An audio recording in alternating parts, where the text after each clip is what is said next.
I started realizing my same type of investor kept coming back to me over and over again. And those were the military guys, whether they were veterans or active duty guys that were like, oh, you're doing this as active duty and overseas. That was just really intriguing to a lot of people. And so, they wanted to get, a piece of that. And so I started talking more and more with these real estate, or these military guys, active duty guys in particular, who were like, yeah, I don't have 50 grand. Sorry. Like I don't meet this accredited status. And, in most of those deals, we were kind of getting to the end of how many people we could actually have sophisticated investors wise. And as you guys know, and your listeners may know, like you only have 35 sophisticated non-accredited investors you can have on those deals. So, when you're raising, $5-10 million, it's a little more difficult to try to find those amount of people without having to be able to advertise.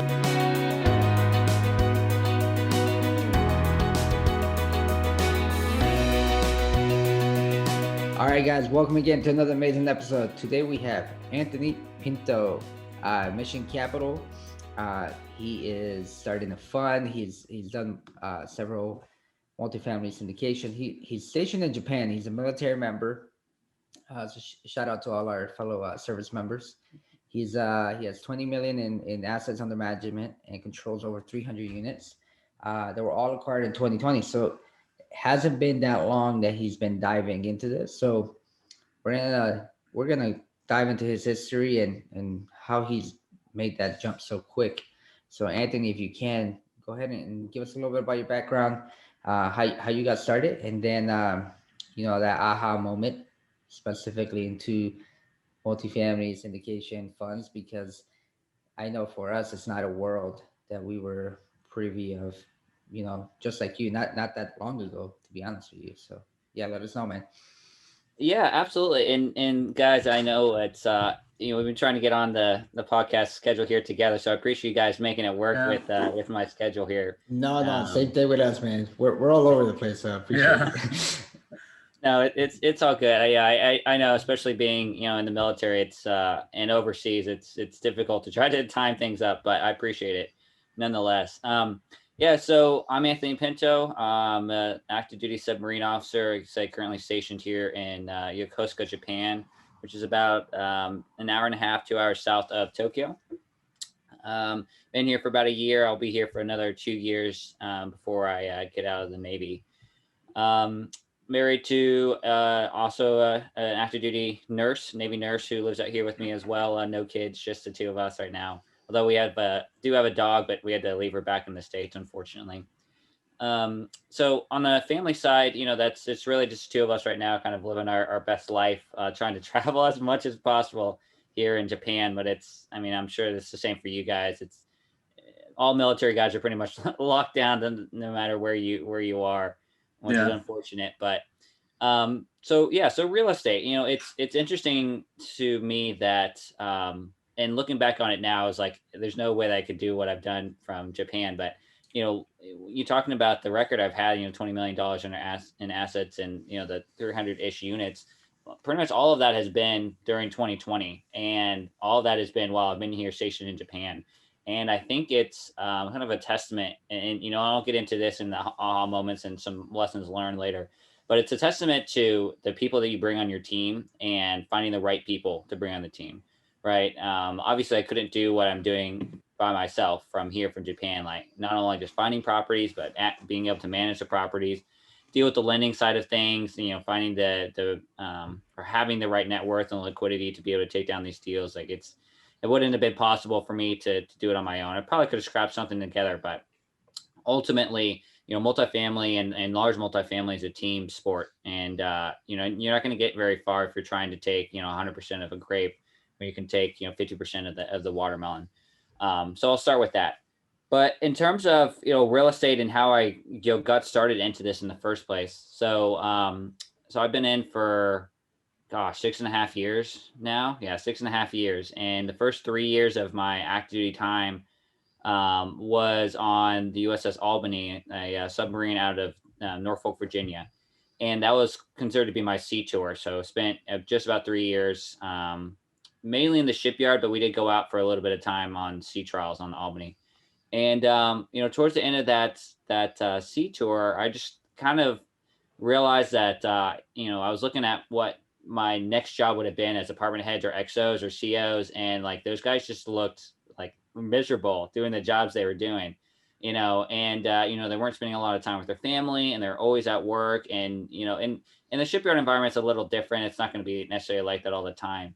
But I didn't envision that for myself in the future, and so I started looking for other means to supplement my income, or to just get into another career altogether. And so I started looking for side hustles, and one of the ones that came up when I just searched, like I think I literally searched side hustle, military or real estate investing came up. And I started digging a lot more into it.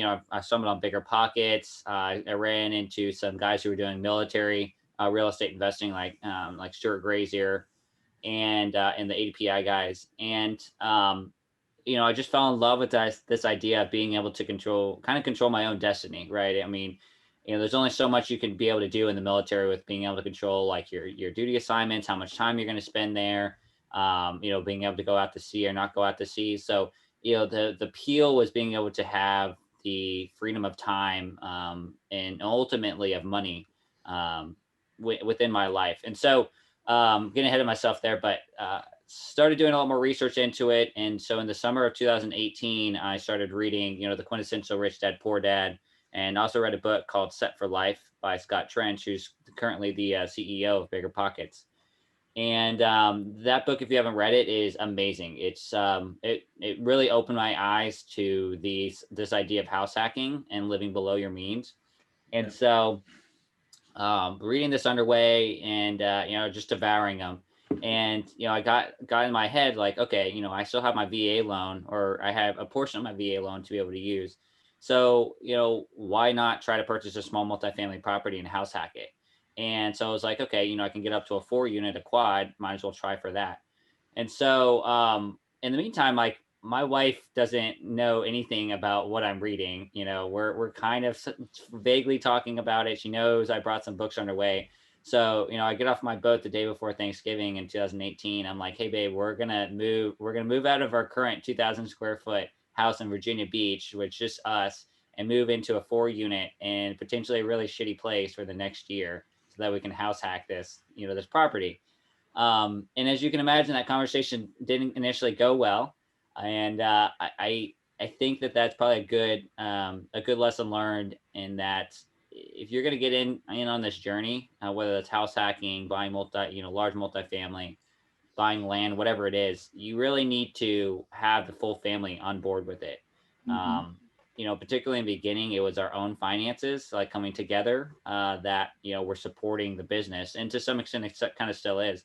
But I never would have had this level of success or commitment that I've had without my wife being on board with it. And it took a little bit of time, and we can delve into how we got past the initial kind of rumblings with her thoughts on it. Um, but so Thanksgiving came around. I started going to real estate meetups. The first week in December, met my real estate agent there. Met a lot of people, especially other military guys who were doing what I was doing, and just kind of further solidified this path that I was on. And so by end of December, we had found and had a quad under contract in Old Town Portsmouth, which was about like 5 minutes away from where I worked at the shipyard at the time. And so we bought that one in January of 2019, and closed on that one. And then in February of 2019, we found and closed on a triplex using a joint venture with a couple other Navy guys. And then, with those two properties together, we were kind of juggling a lot of pretty much. So we had single family home, the quad, and the triplex, and all of them were vacant at the time. And one of the quad needed to be, pretty much fully renovated, even for us to live there. So, we're dealing with 3 different mortgages. There's no tenants coming in, and it was just a very stressful situation. And we were able to support it with their income and started getting tenants in there. But it was a rough couple months getting started there initially with having all those mortgages coming down. And so as we start getting tenants into these properties, I started to realize that, I was spending just as much energy on my 4 unit, as my single family unit as I was on my 4 unit. And same with the triplex. And so I just thought to myself, like, I could stumble through, these small multifamilies here or there and eventually get to, 200, maybe 100 units, and find that financial freedom number. Or we could just go big right off the bat. Like, I've heard a ton of people say the same thing. Like they're spending just as much time on their 100 unit as they are in their single family houses or small multifamily. And, it's absolutely true, especially with the amount of time that you're spending on acquiring the property in the first place. There's a few more, zeros at the end of the price on a large multifamily property. And it's a little, the time period is generally a little bit longer. There's a few extra steps, but the overall process is pretty much the same for buying a single family home as it is for a large multifamily apartment building. And so, I just kind of realized I could spend all this time finding, maybe 2 or 3 deals a year at, small multifamily range, and also have to compete with all these other people that were looking for those same properties. And, the barrier to entry is much, much lower. So you're competing with a lot more people. Or it could just do large multifamily. So, you speak of your aha moment. That was really it for me in, April, May of 2019, where it's just like, man, like I feel like I'm kind of spinning my wheels doing all these smaller deals when we could do something bigger. And not only that, but do something bigger and bring on other partners and bring on, investor capital and, potentially do this for no money down. That was very appealing to me. And at that time I knew I was coming to Japan. So, the thought of trying to build my own empire by myself with a small multifamily, from Japan was going to be really difficult for me. So large multifamily is a lot more appealing. And so, started going to a ton of different conferences around the country back when we could actually travel some, and met a lot of awesome people, networked with a lot of people, and really felt again validated in what I was doing with large multifamily, and like this concept of apartment building investing. So, fast forward to July, I had a 34 unit under contract, and it was in Kansas City. It was one of those LoopNet properties that everyone tells you to avoid. But I'd been doing this for 3 months. I thought I had everything in the bag, like I knew exactly what to do. Had nothing. I had nothing in the bag. I had no, I didn't have any support system. I didn't have any capital raised. Didn't have anybody boots on the ground. I literally didn't meet any of the wickets I needed to take down this property. And, I was just like, oh yeah, I'll figure it out, a month from now, or I'll figure it out 2 weeks from now. And, luckily I went to tour the property, about, I think a week or so before due diligence was supposed to end. And I just realized that this property was going to take probably about about half of the value of the property just to get it functional and turned around. And so I decided to walk away, and, we pulled it before due diligence was done. So, we didn't lose our EMD there. But it was a great lesson learned, in the fact that I needed partners to take down these larger properties. And there were check boxes that I did not fit that you need to you take these down. And, with single family homes and small multifamily, it's much more based off of your individual income and buying it yourself, right? But with a large commercial loan and larger properties, it's much more based off of the property, the income producing of that the property is going to be doing, but also the individuals who are going to be able to guarantee that loan. And so, when you're dealing with $100,000, you can probably support that on your own income. But when you're dealing with the $2-3 million property, there's obviously you need to have a little bit more heavy guns behind you to be able to take something like that down. So, I only, in the end, I lost about $5,000 on that one from travel and inspection costs on it, but it was, $5,000 well spent, to realize the lessons learned from that. So, I got out of contract on that one in August, September of 19. And I just started focusing a lot more on the things that I could do from Japan, which was a lot more content, lessons learned, and decided to start a podcast. So, started doing interviews for the podcast in November of 2019 before I came out here, in December. And one of the first people I did an interview with was a guy named Phil Capron.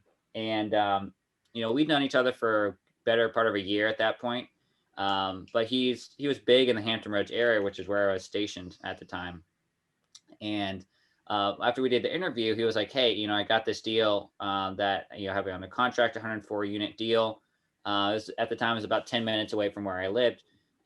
He asked, "Hey, would you be interested in coming in on this deal if you could help capital raise for it?" And I was like, "Okay, sure." Like I don't know how much I'm going to be able to capital raise, and I've never, I raised some money for that joint venture, but that's it's $50,000, and here we were, that deal was 2.8, yeah, $2.8 million that we were raising for it. So obviously a much bigger chunk of change. But I just said yes and figured it out, and so just started busting my ass to start raising money and getting this get this deal done. And in March of 2020, we closed on that deal, my first large apartment complex, and it was literally like 2 days before all this lending fiasco happened with COVID. So we were looking at potentially having to double or maybe even triple our reserves and everything else, and the deal would have just blown up if that would have happened. So we got in right under the wire on that deal, which was huge for us.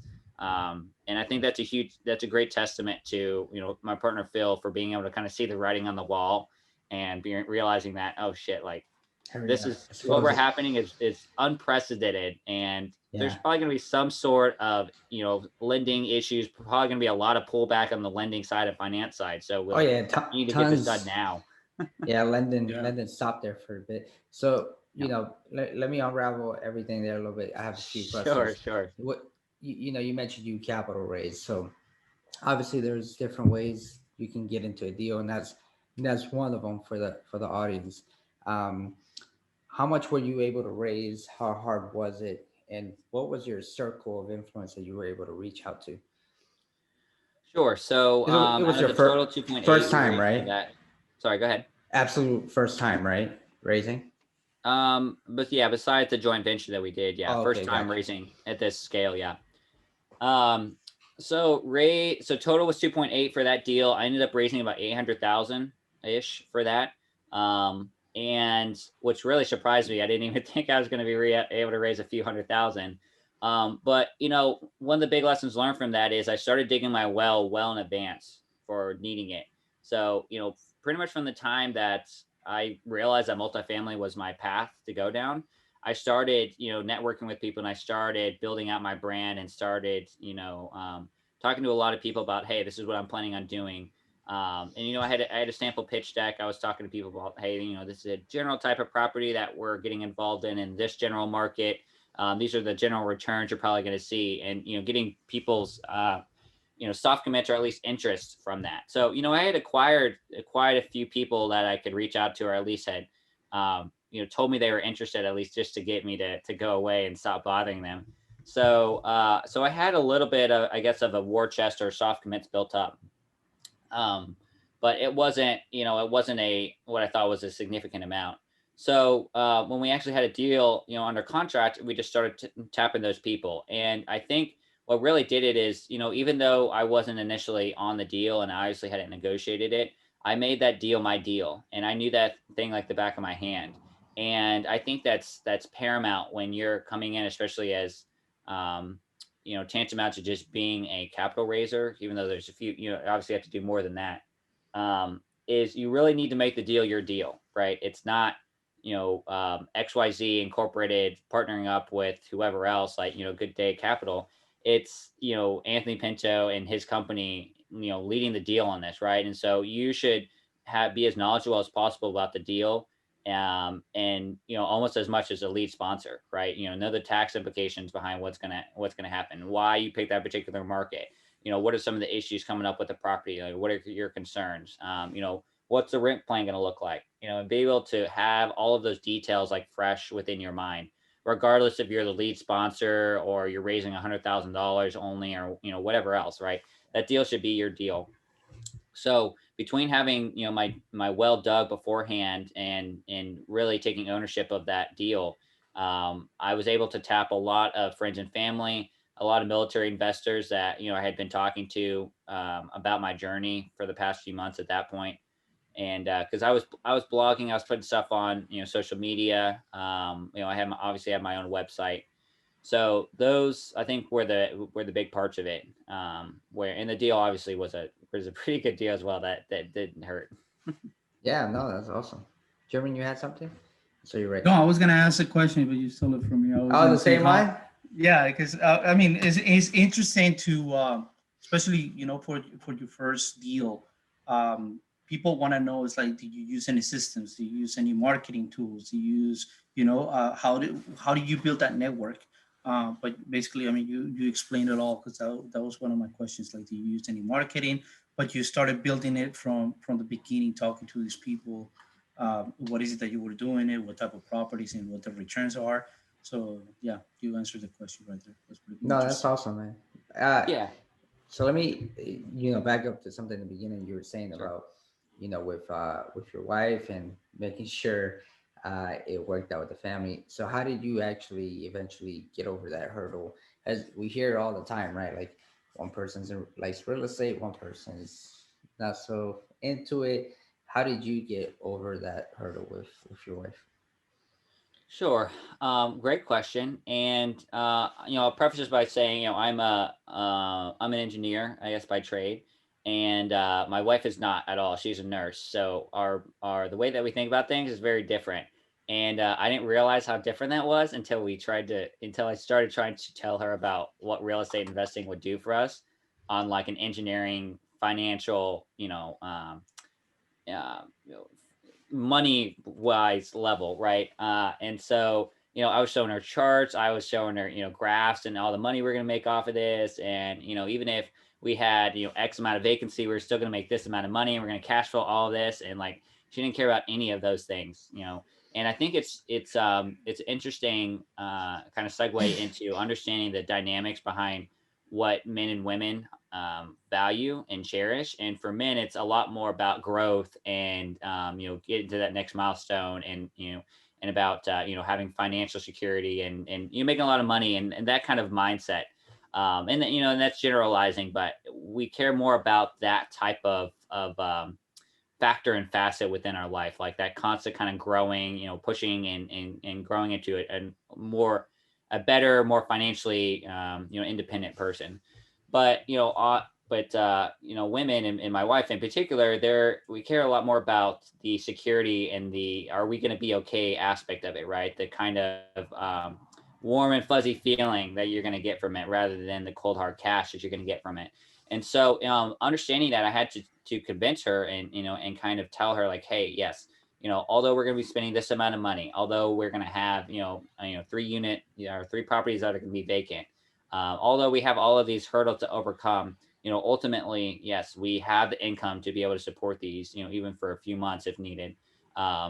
This is building up something for us to be able to, use whether we stay in the military or not.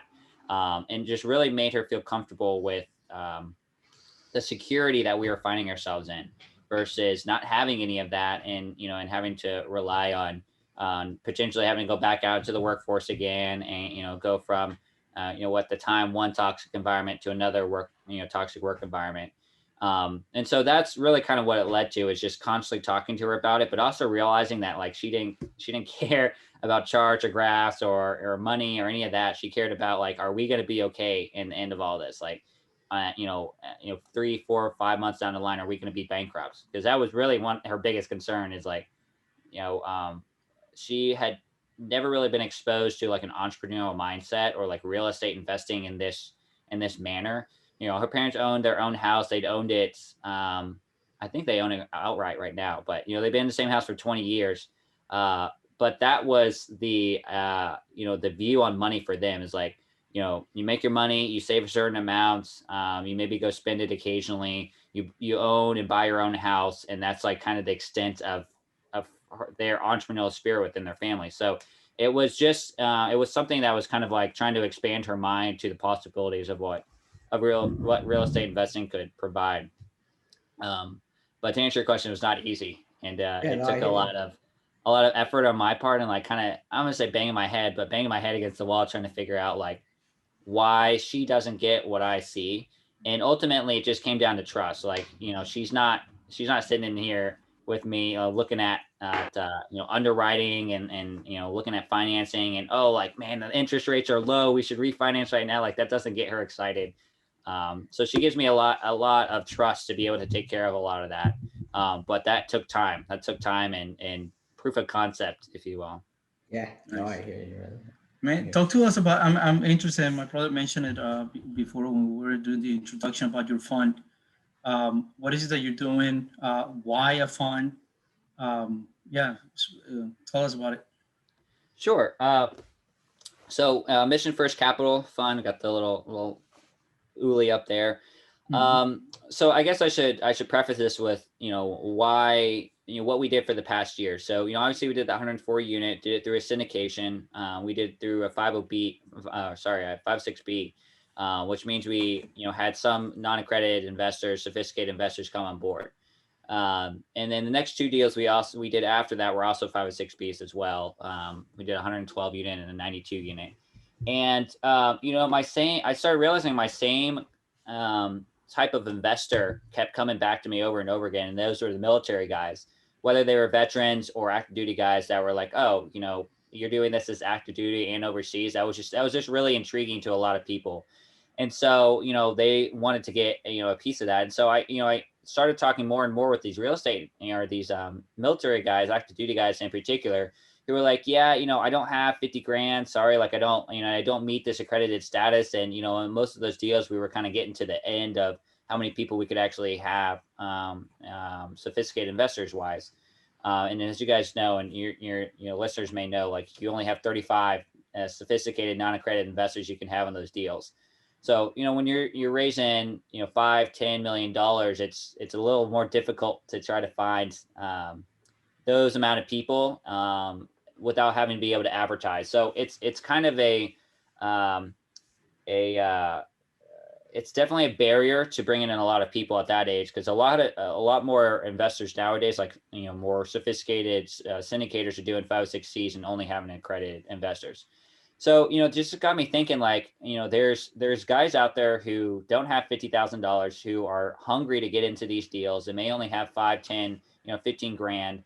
The vast majority of military guys just don't meet accredited status. I mean, due to the amount of income we make, and even in bonuses, a lot of people make great bonuses, but that's, it's all non-taxable income. So it doesn't technically count. So, just got me thinking, how do we get more guys involved in real estate investing from, as military veterans? Because it was such a huge opportunity for me to be able to make a future for myself. And while I was in, I wanted that for other people, whether they were, 2 years into the military or whether they were just getting ready to retire. So, we started Mission First Capital, the fund, as a, 100% veteran owned and operated ulterior option to being able to do syndications, and built it out specifically for military, active duty and veteran investors. With the thought that we wanted to be able to include everyone in on these deals. Now, it doesn't matter if you had, $50,000 to throw, to invest, or $5,000, or if you're accredited or not accredited, right? It was, we wanted to keep it, open it up to anyone in the military who wanted to invest. So, we started Mission First Capital as a Reg A plus fund. And that means that we're able to have an unlimited amount of accredited, non-accredited investors involved. We're able to have a much lower minimum than you're typically going to see with a syndication, which is, in this case, is 5,000. But you're still getting the same tax benefits as you would in the syndication. You're still being able to share the benefits of, cost segregation analysis and appreciation, right? You're still getting the same, level of returns that you would typically see in syndications, right? But it's just a little more effort on our part and a little bit more money on our part. But ultimately, it's worth it, because now we're able to include a lot more people that were otherwise unable to get into these deals.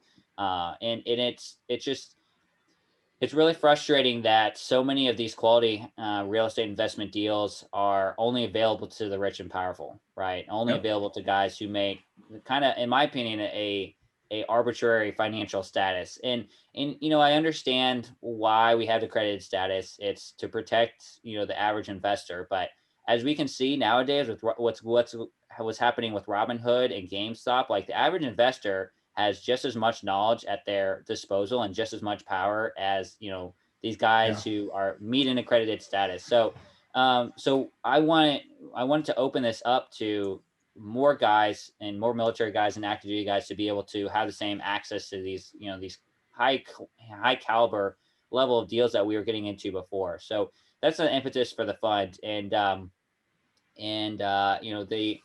the ideals, I guess, behind it. So did you have any specific questions on, what we're doing with it? No, man, absolutely love it.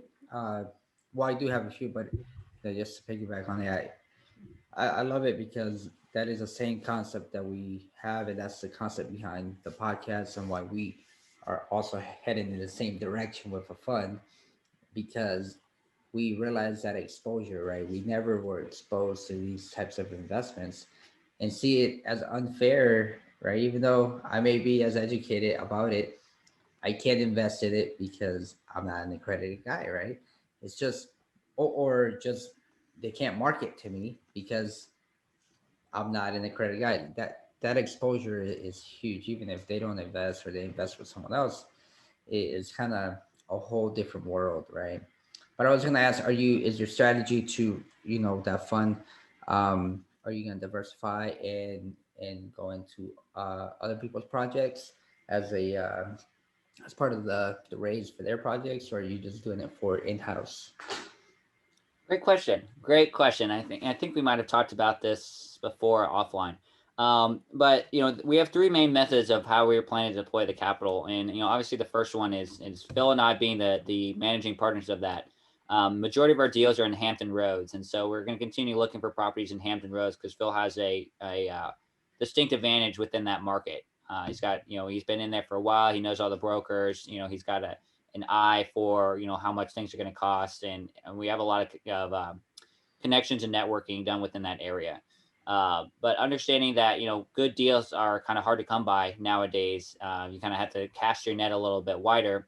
Our second means is to work with other veteran operators around the country, so specifically other military guys, whether they're active duty or veterans, and partner up on those deals and keep it all in-house military, I guess, if you will, as well.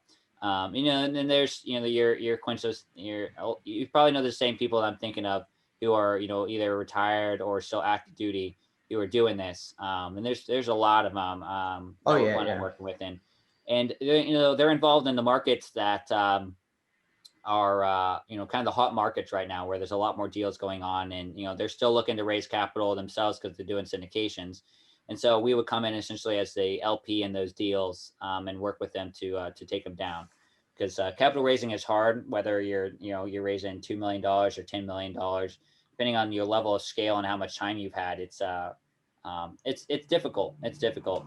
And so we're planning on working with other military guys around the country to purchase stuff local to those in those markets. And then the third means is we're planning on setting up, I guess if you want to call them remote outposts around the country, where it's a mission first capital brand, but we're bringing in active duty guys off of the Skill Bridge program to come and learn about what it takes to talk to brokers, and what it takes to underwrite deals and find property managers and asset manage, and everything involved with finding and running multifamily properties.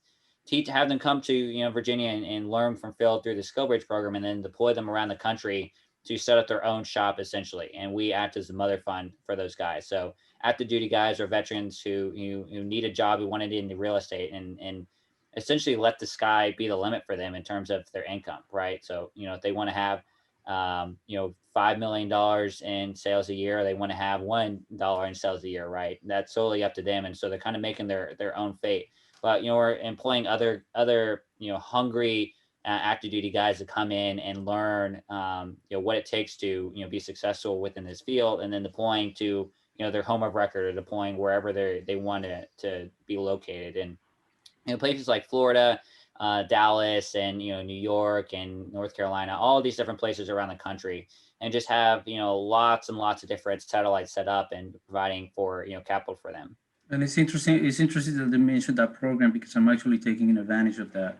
And I'll do the internship in Tampa, helping another guy grow his business as we grow ours. Especially because Tampa is the market that we're focusing on. So yeah, for the active duty military who are transitioning out take advantage of it. And the process is very easy. It's just a matter of asking, and that's pretty much it. Yeah. Absolutely. Yeah, and it seems like you could start your own business and intern yourself. It almost seems that way, so I'll throw it out there.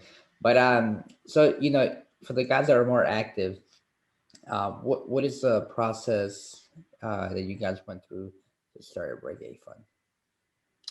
Sure. So I'll just preface this that it takes a bit of money and it takes a bit of time and I wouldn't say headache, but there's a lot more hoops to jump through with the Reggae Plus fund. So if you're planning on raising, like $1 million or $2 million, probably not worth it ultimately. The amount of costs that get added up to it, it's untenable at that amount of capital. So if you're planning on getting into it, you really need to fully go, like the, 30, 50, $75 million range, which the 75 million is the cap now for it.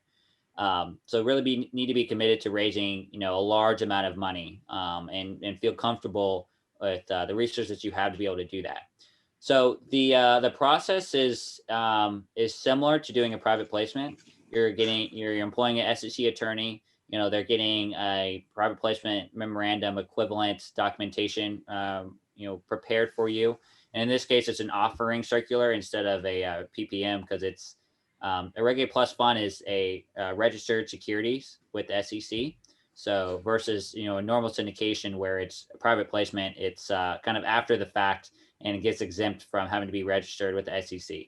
So it's it's a publicly registered company at that point, right? There's obviously a lot more auditing and accounting that has to be taken into account for public reporting, and so a lot more oversight overall, right? The process takes about, depending on how diligent you want to be in it, and if it's your first time, probably takes about 6 to 9 months in total to get one up and running. And the cost so far, you're probably, depending on how expensive you want to go on your SEC attorney, probably going to be about 200 to 250,000 to get it started. And you're dealing with accounting, you're dealing with auditing, marketing. If you're working with any specific dealer brokers, obviously your SEC attorney, there's a lot of fees associated with, all the blue sky filings, so on and so forth. Right. So, but the process all starts with finding the right SEC attorney that has done a Reg A Plus fund before. There's SEC attorneys that can do private placements, Reg 506B or C, in their sleep, right? Those guys are kind of a dime a dozen. But what it takes to build out a Reg A Plus fund, the paperwork that's associated with it, obviously all the legal hoops that you have to jump through, you're physically going to have, or you're going to actually have the SEC respond back to you and give comments on it, and you have to fix those. So you're going to need to have someone who knows the process well enough that they can steer you through a lot of the potholes that you're going to end up finding yourself in, because there's a lot of there's a lot of potholes to have to get around on this process. It's not something that a lot of people do, and so there's not a lot of necessary literature out there to be able to get it around. Right? There's a ton of people who are teaching syndications and how to do multifamily investing. Right? How to raise capital through a private placement, but not a lot that are doing it through this method that we're doing. So it's a lot of self-discovery, but a lot of that can be mitigated by having the right people on your team. And that's probably a good transition for one of the things that I aspired to recently has been asking myself the question who, not how. So who can I have on my team that's going to help me build out a Reg A Plus fund, and raise $30 million within the first year, right? Who can I find who can help build out our investor portal or help build our sales funnel? Who can I find who is going to man our marketing team and make sure that we're going to be successful in that regard.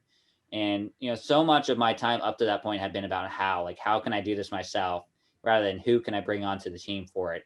And so that's really going to be the difference between making or breaking it in the Reg A Plus realm is who you have on your team that can make you successful. But I'll preface it. It's not for the faint of heart, right? There's obviously a lot of upfront money and capital and time that you need to invest in it to get going, right? But there's also a lot more opportunity to bring in investors that you otherwise wouldn't have access to, right? So obviously a lot more opportunity to, raise capital in smaller amounts of money, right? But obviously raise capital on a much larger scale than you may otherwise have access to.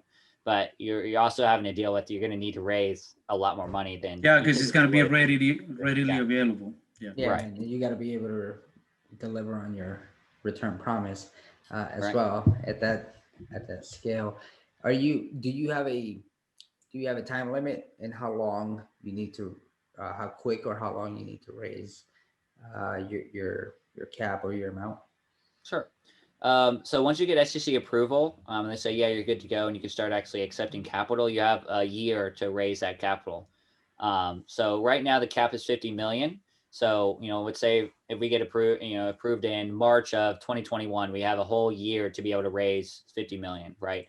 But the caveat to that is you can add on an additional year and raise another 50 million the next year as well. So within one fund, technically the limit is 50 million, but you can extend that to be 100 million. And there's not really a lot that you need to do besides just tell the SEC, hey, we're going to raise an additional amount of money, right?